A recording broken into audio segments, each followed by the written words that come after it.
Everyone, मैं योगेश सुपरफिक्स कानपुर से। दोस्तों, आप सभी का स्वागत है आपके अपने YouTube channel Yogesh auto world में। तो दोस्तों, आज हम बात करने वाले हैं इलेक्ट्रिक ईवी के बारे में, जो कि कुछ कस्टमर ऐसे होते हैं जिनके काफी डाउट्स रहते हैं। तो आज हम कस्टमरों के डाउट्स क्लियर करने वाले हैं। उन्हें ज्यादा प्रॉब्लम होती है ऐसे कुछ चीजें हो गए डी वगैरह लगाने में। तो हमारे यहाँ जो सुपरवाइजर है पंकज सर, तो उन्होंने काफी अच्छे तरीके से डाउट्स क्लियर किए हैं। तो हम लोग आपका ज्यादा समय न लेते हुए सीधा वीडियो की तरफ चलते हैं। पंकज सर नमस्कार। नमस्ते, आपका स्वागत है अपने इस चैनल पे।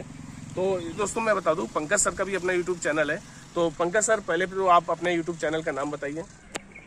दोस्तों मैं पंकज यादव, हमारा ये यूट्यूब चैनल है योगेश ऑटो वर्ल्ड करके, जिसमें हम लोग जो बजाज की ईवी है उससे संबंधित हम लोग क्या क्या छोटी छोटी प्रॉब्लम आती है उससे हम लोग वीडियो बना के डालते रहते हैं। क्योंकि अभी जो नया प्रोडक्ट है, हमारे जो ड्राइवर जो भाई लोग हैं उनको बहुत सारी चीज़ें हैं छोटी छोटी जो उनको पता नहीं होती है, और जब उनके सामने ये समस्या आ जाती है, ये उन लोग को आगे ये समस्या फेस ना करनी पड़े, इसलिए हम लोग ये वीडियो बना के डालते रहते हैं ताकि वो ये वीडियो देखें और ज़्यादा टेंशन ना ले गाड़ी को लेकर। नहीं पंकज सर, आपने बहुत अच्छा बोला। देखिए, यहाँ से एक खूबियाँ निकलती, खूबी शायद आपने नहीं पकड़ी होगी, लेकिन मैंने एक खूबी यहाँ सर की पकड़ी कि आप टेंशन मत लीजिए।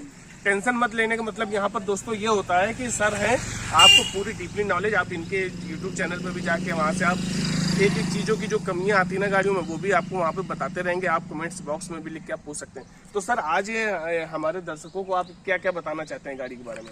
इसमें जो छोटी छोटी प्रॉब्लम होती है और गाड़ी को कैसे चलाना है जी, इसमें 2 मोड है, डी मोड, एम मोड है। बहुत सारे कस्टमरों को जो गाड़ी चलाते हैं उनको ये नहीं पता चलता है कि हमारा डी मोड में काम कर रहा है गाड़ी की एम मोड में काम कर रहा है और ये कैसे लगेगा। जी ठीक है, तो ये भी बताएंगे और ये साथ में ये भी हम आपको बताएंगे, ये जो गाड़ी है इसमें आपको वेल्डिंग नहीं करानी है। जी, वेल्डिंग मतलब, क्योंकि इलेक्ट्रिक गाड़ी है, वेल्डिंग कराएंगे तो उसमें मतलब शॉर्ट सर्किट के भी चांसेस होते हैं। वेल्डिंग कराने के भी कुछ रूल हैं। जो पहले क्या होता था, जहाँ पे इंगलिंग होती थी, वे लोग अभी तक सीएनजी का सब इंगलिंग करते थे। जी, वेल्डिंग तो उसमें काम करने का तरीका और जो ईवी में काम करने का तरीका दोनों डिफरेंट है। जी। ठीक है, तो सर, नहीं, ये तो आपने बहुत अच्छा टॉपिक उठाया, क्योंकि ये हमारे मन में भी आपसे मैं भी ये प्रश्न पूछने वाला था कि जैसे रोड में हम लोग चलते हैं, बहुत से ड्राइवर भाई ईवी के मिलते हैं, तो वो मेरे को बोलते हैं कि यार ऐसा ना कि यार इसमें वेल्डिंग ऐसे कराएंगे, लेकिन जब कंपनी के अंदर आते हैं तो कंपनी के अंदर पता चलता है कि नहीं यार, वेल्डिंग कराने में कुछ दिक्कत हो सकती है। तो अगर हम वेल्डिंग कराते हैं, भाई गाड़ी कोई भी लेगा, 3 लाख 4 लाख की जो भी गाड़ी हो, इतने की गाड़ी अगर 4 लाख तक की कोई भी लेगा तो वो सेफ्टी पॉइंट तो चाहेगा ना दोस्तों। अगर सेफ्टी पॉइंट चाहेगा तो वो वेल्डिंग कराएगा। तो सर, इसमें वेल्डिंग कराने के तरीके क्या है? इसमें सर वेल्डिंग कराने का तरीका यही है, जब आपको वेल्डिंग कराना है तो पहले तो आपको मेन बैटरी के जो नक्के वक्के लगे हुए हैं यहाँ पे, जी, ये आपको छेड़ना नहीं है। कभी भी आपको यहाँ से कोई कनेक्शन नहीं देना है गाड़ी में, ना ही इसको कुछ छेड़ना है।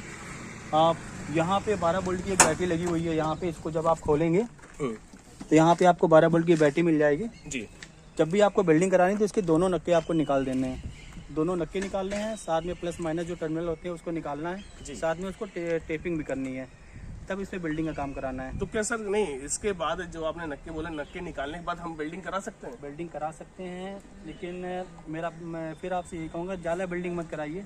कोशिश करिए कि ड्रिल मशीन से नट बोल्ट पे आप अपनी इंगलिंग करवा लें, वो ज़्यादा बेहतर रहेगा इस गाड़ी के लिए। तो दोस्तों, अगर आपने यहाँ पे देखा हो कि पंकज सर ने कुछ एक नई चीज बताई है कि दोनों, पहली बात तो आप बैटरी के नक्के निकलवा दीजिए, नक्के निकलवा के टेपिंग कराइए, फिर उसका वेल्डिंग कराइए। लेकिन ऐसा फिर भी शब्द का मतलब यहाँ पे हुआ कि वेल्डिंग आपको वाली नहीं करानी है कि वैसे आप कराइए।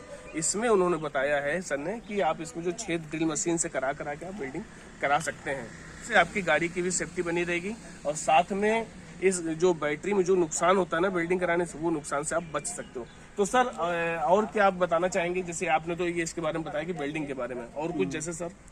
दूसरा, हमारे जो ड्राइवर जो भाई लोग हैं उन लोगों को बहुत डे के चलाने का बहुत वो रहता है, क्योंकि थोड़ा टाइम पास भी हो जाता है, कुछ जो कस्टमर होते हैं उनका भी रहता है उससे। जी, तो फिर हम लोग को इसमें कोई वायरिंग काटनी नहीं है। कंपनी ने इसमें यहाँ पे आपको सर एक बार दिखाई दे रहा क्लोज से, रेड और ब्लैक करके 2 यहाँ पे कपलर दे रखे हैं, जहाँ से आपको कनेक्शन करना है। जी, दिखाइए सर पास से उनको। ओके, तो जैसा कि आपने अभी तक वीडियो में छोटा उसको हम लोगों ने थोड़े बड़े स्तर पे दिखाने की कोशिश की है। कोशिश तो ये रहती है कि आपको अच्छी तरीके से दिखा सकें, तो शायद आपने देखा हो। तो आपको ये बताने जा रहे हैं कि गाड़ी हमें कैसे स्टार्ट करनी है, क्या करना है। पहले हम लोग चाबी को ऑन करते हैं। जी, ऑन करने के बाद देखिए ये आपका हैंड ब्रेक का सिग्नल आ रहा है। हमको हैंड ब्रेक हटानी है, ये ऐसे करके। अब देखिए हमारा हैंड ब्रेक हट गया है। अभी भी आपका कोई भी बटन काम नहीं करेगा। बिल्कुल सर, बिल्कुल कोई भी मोड मेरा काम नहीं कर रहा है। सेकेंड हमारा ऑप्शन ये है कि हमको जो पैडल पे जी, फिर हमको ये दबाना है। देखिए डी मोड हमारा काम करने लगा। यस। अब जो हमारे जो ड्राइवर लोग हैं जिन्होंने नई गाड़ी ली है, कभी कभी वे लोग यही गलती करते हैं कि हमने मतलब गाड़ी स्टार्ट किया और डी मोड ऐसे बिना उसको पैडल को दबाए डी मोड लगाने लगते हैं। सर इसमें तो सर जैसे आपने इसमें बताया कि मेरे मन में जो प्रश्न उठा ऐसा ड्राइवर के तौर पे, जो डी मूड आया तो डी मूड का मतलब हुआ क्या सर यहाँ पे? डी मोड का मतलब कि ये ड्राइव मोड पे आ गई ये गाड़ी। ये ड्राइव मूड पे गाड़ी आ गई। अच्छा सर, एक चीज और फिर उठा, ड्राइव मूड पे अगर आ गया है तो ये इसकी स्पीड भी तो तय होती होगी कि कितने स्पीड पे मतलब चलेगी। ये आपने बहुत अच्छा क्वेश्चन पूछा है। जो ये हमारा डी मोड ड्राइव मोड है, ये आपकी हाईएस्ट स्पीड 41-42 तक जाएगा जी, इससे ऊपर गाड़ी नहीं जाएगी। इसका मतलब ये जो एम लिखा हुआ है तो एम का मतलब क्या हुआ यहाँ पे? ये स्पीड मोड है आपकी, स्पीड मोड है। हाँ, जब आप एम का यूज करेंगे तो उस समय गाड़ी की स्पीड आपकी 54 तक जाएगी। 54 तक इसकी स्पीड बढ़ जाएगी। तो इसका यूज तो सर मेरे जो दिमाग में चल रहा है शायद, क्या जैसे हम सीधी चढ़ाई कहीं पे हो तो क्या वहाँ पर इसका यूज किया जाएगा? आप वहाँ पर भी इसका यूज कर सकते हैं। साथ में जब कभी आपको ओवरटेक करना हुआ या आपको कहीं आपको स्पीड में जाना हुआ जी, तो भी आप इसका यूज कर सकते हैं। और आर का मतलब तो सर रिवर्स हो गया। आर का मतलब रिवर्स है, अच्छा अच्छा। एन का मतलब न्यूट्रल है। अच्छा सर, एक चीज और है क्या, जैसे मान लीजिए रिवर्स है तो रिवर्स जो हमारा आर लिखा हुआ है तो आर के बाद हमको सीधे डी मूड पे आना है, तो क्या हम सीधे डी मूड पे आ जाएंगे या इसके लिए न्यूट्रल करना होगा? नहीं, आप डी मोड पे आ सकते हैं। आ सकते हैं, नहीं डायरेक्ट। और डायरेक्ट एम मूड पे अगर हमें आना है तो आपको डी मोड पे जाना पड़ेगा, पहले डी मूड पे जाना पड़ेगा, फिर आपको एम वाली बटन दबानी पड़ेगी तब। अच्छा, एम बटन दबी सर, इसमें एम लिख के नहीं आता तो इसका मतलब क्या हुआ? ये आपने बहुत ही अच्छा क्वेश्चन पूछा हुआ है जी, कि एम हमने मोड दबाया लेकिन एम लिख के नहीं आया। नहीं आया सर। तो इसकी पहचान यही है, जब हम इसको एम मोड दबाएंगे, देखिए यहाँ पे ग्रीन है, ये हाँ ग्रीन है सर, ग्रीन है। जैसे हमने एम मोड दबाया, देखिए अब ये येलो हो गया है। यस सर, यस यस, यही इसकी मेन पहचान है। ये इसकी पहचान है।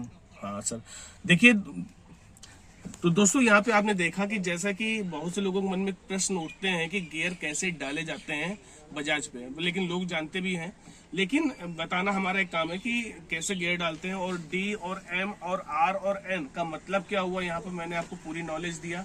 साथ में आपको बताया कि कैसे आप आर से डी में जा सकते हो, ये सब चीजें। अच्छा सर, एक चीज और मैं पूछना चाहता हूँ कि इसमें कभी कभार इसमें जब गाड़ी फुल चार्ज होती है, मतलब कितना घंटा लेती है गाड़ी फुल चार्ज होने में? फुल चार्जिंग में 4.5 घंटे की फुल चार्जिंग है जी। तो 4.5 घंटा, अगर मान लीजिए ऐसा ड्राइवर कोई 4.5 घंटा इसको चार्ज करता है, फिर उसका ये फुल मतलब कितना किलोमीटर चलती है? अब कुछ समथिंग फुल ये 150 तक जाएगी, जिसमें कंपनी क्लेम करती हो 150 तक। 150 तक चलेगी सर? 150 तक चलेगी, लेकिन साथ में आपको पता है कि ये बैटरी गाड़ी है जी, इंजन इसमें लगा नहीं है, तो आपका ये वेट पे डिपेंड करता है। वेट पे डिपेंड। जैसे कि आपने 3+1 चला रहे हैं तो ये आपका 150 तक इसका देगा आपको। 150 तक देगा 3+1, मतलब 4 सवारी पे, मतलब आपने आपको जोड़ के 4 सवारी अगर है गाड़ी के अंदर तो ये 150 तक चलेगा। अच्छा, एक चीज सर और है, गाड़ी ये पूरी तरीके से डिस्चार्ज हो गई, गाड़ी पूरी डिस्चार्ज हो गई, हम सवारी लेके गए कहीं भी, ऐसा इसकी लेंथ के अनुसार हम चले गए, तो क्या डिस्चार्ज होने के बाद भी गाड़ी कितना किलोमीटर वेट कर, मतलब कितना चल सकती है, कुछ इसका भी कुछ है? देखिए डिस्चार्ज होने के बाद, जैसे कि यहाँ पे देखिए, यहाँ पे रेंज दिखा रहा है। हम लोगों ने अभी इसका एक गाड़ी का टेस्ट किया था जी, हमारी नई गाड़ी थी, क्योंकि कुछ कस्टमरों ने हमको ये बताया था कि भैया हमारा रेंज 0 दिखा रहा था और ये हमारा एसओसी भी 0 था, तब भी हमारी गाड़ी 8 किलोमीटर तक गई थी। तो हमको करीबन 3-4 कस्टमरों ने ये बताया, तो हमारे मन में ये विचार आया कि चलो हम भी एक बार चेक करते हैं, बिल्कुल कि वाकई कस्टमर जो बोल रहे हैं कि सही है क्या है। तो हम लोगों ने नई गाड़ी को चेक किया था, 0 एसओसी पे और 0 रेंज पे जी, हम लोगों ने चेक किया तो 8 किलोमीटर गाड़ी गई थी। मतलब कहने का मतलब कि आप सिंगल अगर कहीं फंसे हुए हैं तो आप 8 किलोमीटर की रेंज में है तो गाड़ी आपको छोड़ देगी। आप समझे नहीं समझे दोस्त? समझ गए ना कि अगर गाड़ी पूरी तरीके से डिस्चार्ज हो गई और आप सिंगल हो, मतलब आप ही अकेले गाड़ी चला रहे हो, तो ये आप गाड़ी लगभग 8 किलोमीटर के एवं, इस पे क्लेम नहीं कर रहा हूँ, लेकिन 8 किलोमीटर के लगभग समथिंग आपको बड़े आराम से वो पहुंचा सकती है। फिर उसके बाद आपको अपनी जरूर मतलब खुद व्यवस्था करनी पड़ेगी। 8 किलोमीटर तक का इसका है पूरा टोटल। दूसरी बात दोस्तों, हम आपको एक बात और बताना चाहते हैं, इसमें PMS मोटर लगी हुई है, जिसकी एक खासियत होती है कि जब आप इसको एक्सीलेटर लेके छोड़ते हैं तो यहाँ पे आपको एक ग्रीन लाइट जलती है जी ठीक है जी। ये ग्रीन लाइट जलती है, इससे आपकी गाड़ी चार्ज होती रहती है, रीजनरेटर वाला सिस्टम है वो काम करता है, बिल्कुल है ना दोस्तों। और ये आप अगर आपकी बैटरी 100% चार्ज है, 100% चार्ज है तो ये उस पर काम नहीं करेगा। गाड़ी ये 90% से जब नीचे आता है तब उसी समय ये जो सिस्टम है ये काम करता है इसमें। तो सर जैसा कि आपने बहुत ही अच्छी नॉलेज यहाँ पर हमारे दर्शकों को दिया, और हम एक चीज और अभी जानना चाहते हैं, आपको थोड़ा मेरा टाइम ज्यादा हो रहा है, लेकिन सर जो ये पहिए हैं, ये पहिए मतलब जैसे कहते हैं ना ट्यूब पड़ी रहती है, लोगों के मन में ये भी बहुत शंकाएं रहती हैं, ये ट्यूब वाला है ये ट्यूबलेस है? ये सर दोस्तों ये ट्यूबलेस टायर दिया है बजाज कंपनी ने जी, क्योंकि देखिए पहले क्या था कि टायर के साथ ट्यूब भी आता था, लेकिन अब टेक्नोलॉजी चेंज हो गई है तो कंपनी ने इसमें ट्यूबलेस टायर देना चालू कर दिया, जिससे कि आप कहीं आपका पंचर वंचर हो जाता है तो आप मतलब आपको रिपेयरिंग की जरूरत ना पड़े और आप अच्छे से सही जगह पहुंच जाएं अपनी जगह। जो जैसे आपने बताया कि ट्यूबलेस यहाँ पे जो टायर पड़ा हुआ है, इसमें तीनों जो पहिए हैं ट्यूबलेस है टोटल, तो इसमें हवा का दाब कितना रहना चाहिए? हवा का दाब देखिए सर, इसमें 34 से 38 PSI है। 34 आपका फ्रंट का है जी, और 38 आपका पिछले बैक टाइप का टायर का है जी। लेकिन अभी हमको कई कस्टमरों ने हमको बताया हुआ है कि इसमें वो 60-70 हवा भरा रहे हैं, जी, तो ये 60-70 जी इसमें हवा इतनी नहीं भराना चाहिए, जी। है ना। तो मतलब हम लोग इसमें 34 मतलब फ्रंट में 34 और बैक में फ्रंट में 34 है और बैक में 38 है। बैक में 38 है। 34 फ्रंट और बैक 38, इतनी हवा आपको भरानी है, जो जैसा सर बता रहे हैं कि इसमें इतनी हवा आपको भरानी है। भाई बहुत से ड्राइवर भाई ये बात को नहीं जानते हैं कि हवा हमें कितनी भरानी है, ये आज उनके लिए रामबाण है जो सर ने अभी आपको बता दिया, तो आप इसके ऊपर ना कराइएगा।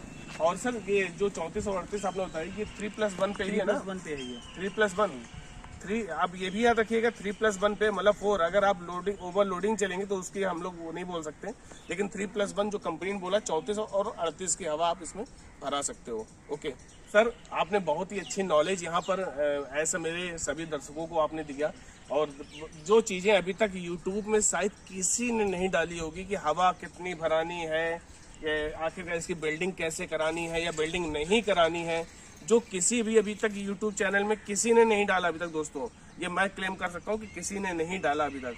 तो आप लोग को यहाँ पर बहुत अच्छी नॉलेज ये कानपुर से निकल के आपके लिए आ रही है। आप अपने हिसाब से जो जो चीज़ बताया वैसे आप काम करिए।